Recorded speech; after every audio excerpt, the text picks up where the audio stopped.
This trip is focused on the Queen, but it's also remarkable to have so many world leaders in one place. So the Prime Minister began his day meeting with the Australian Prime Minister before heading to 10 Downing Street.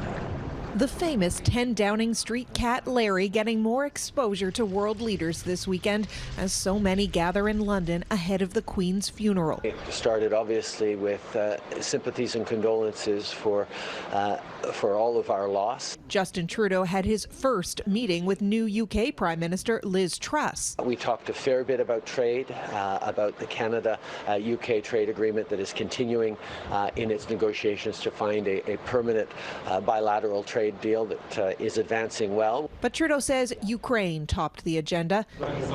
He met with Ukraine's Prime Minister Sunday too, though he wouldn't say whether Canada will offer more concrete aid.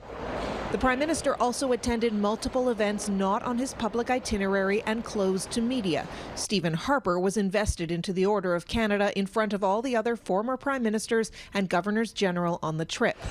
Later, King Charles hosted a reception for world leaders on the eve of his mother's funeral. Great example of the sense of duty and doing the job that you have to do for the public with great dignity. It's why she's respected in every part of the world. It's a big loss for everybody. To represent the Order of Canada, a huge honor. Olympian Mark Tewksbury is part of the Canadian delegation and the funeral procession.